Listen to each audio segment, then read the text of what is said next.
খুশুসান আলা আফদালিহিম ওয়া খাতামিন নাবিবিন মুহাম্মাদিনিল আমিন ওয়া আলা আলিহি ওয়া সাহবিহি আজমাইন ওয়া বাদ। আমরা আল্লাহর বর্তময় নামের মাধ্যমে শুরু করছি। আমরা তার প্রশংসা ও গুণগান গাইছি, যেভাবে তার প্রশংসা ও মহিমা কীর্তন করা উচিত। এবং আমরা শান্তি ও আশীর্বাদ প্রার্থনা করছি তার সমস্ত সম্মানিত রাসূলদের ওপর, বিশেষ করে তাদের মধ্যে যিনি সর্বশেষে এসেছেন, সেই বর্তময় নবী মুহাম্মদ সাল্লাল্লাহু তাআলা আলাইহি ওয়াসাল্লামের ওপর।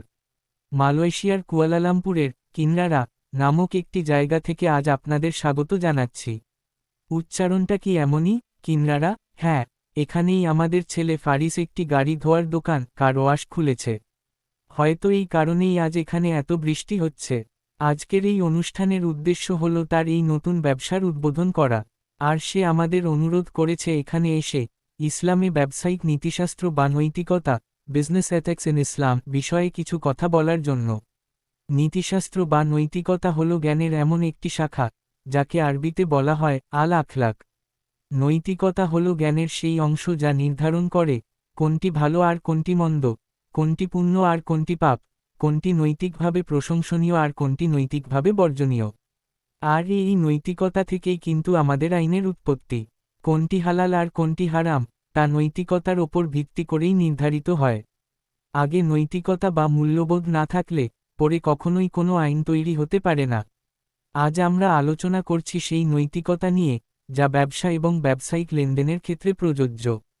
শুরুতেই আমরা রাসূলুল্লাহ সাল্লাল্লাহু তাআলা আলাইহি ওয়াসাল্লামের একটি হাদিসের দিকে তাকাব, যেখানে তিনি বলেছেন, শ্রমিকের গায়ের ঘাম শুকানোর আগেই তার মজুরি পরিশোধ করে দাও। কোনো শ্রমিক তার কাজ সম্পন্ন করার পর তার মজুরি দিতে দেরি করো না। এই নির্দেশনার মাধ্যমে স্পষ্ট বোঝা যায় যে, আমরা যদি কোনো মানুষের মজুরি দিতে দেরি করি এবং তাকে অপেক্ষায় রাখি, যার ফলে তাকে নিজের কষ্টের উপার্জিত টাকা পাওয়ার জন্য এই দরজা থেকে ও দরজা ঘুরে বেড়াতে হয়, তবে এটি এমন এক আচরণ যা নবী কারীম কঠোরভাবে অপছন্দ করেছেন। এটি নৈতিক ও আদর্শিক দিক থেকে সম্পূর্ণ ভুল। প্রকৃতপক্ষে কোনো মানুষ কাজ শেষ করার পরও যদি আপনি তার পাওনা না দিয়ে তাকে অপেক্ষায় রাখেন, তবে আপনি তার ওপর জুলুম বা অত্যাচার করছেন।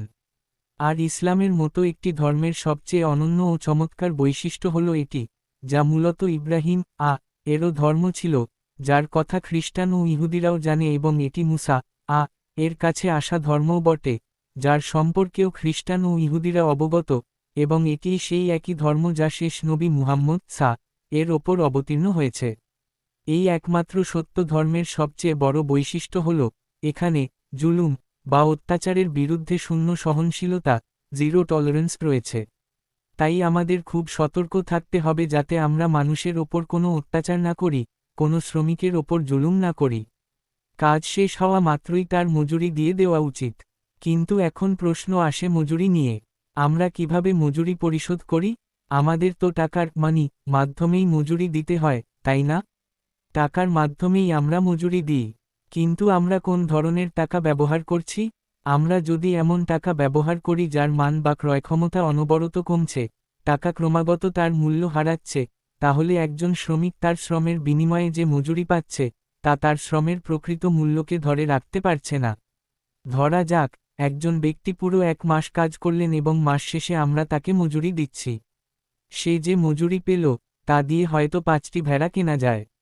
কিন্তু আপনি তাকে এমন এক মুদ্রায় টাকাটা দিলেন, যার মান প্রতিনিয়ত কমছে, যেমনটা ঘটে মার্কিন ডলারের ইউএস ডলার ক্ষেত্রে, যাকে বর্তমানে পৃথিবীর প্রধান মুদ্রা বা কি কারেন্সি বলা হয়। 1920 এর দশকে 20 মার্কিন ডলারের মূল্য ছিল 1 আউন্স সোনার সমান। 1944 সালের মধ্যে 1 আউন্স সোনা কিনতে লাগত $35। 1971 থেকে 73 সালের মধ্যে লাগল $40। এরপর 1973 সালের অক্টোবরে 1 আউন্স সোনার দাম দাঁড়ালো $160। 1980 সালের জানুয়ারিতে তা হয়ে গেল $850। আর আজ সেই একই 1 আউন্স সোনা কিনতে $1700-এরও বেশি প্রয়োজন হচ্ছে। তাহলে সেই শ্রমিক যদি তার মজুরি মার্কিন ডলারে সঞ্চয় করে রাখতেন, তবে কিছুকাল পরে তা দিয়ে আর 5টি ভেড়া কেনা সম্ভব হতো না। তা কমে দাঁড়াতো 4টিতে, তারপর 3টিতে, 2টিতে, 1টিতে এবং এক পর্যায়ে তা দিয়ে একটি ভেড়াও কেনা যেত না। এটা তো কোনোভাবেই ন্যায়বিচার হতে পারে না।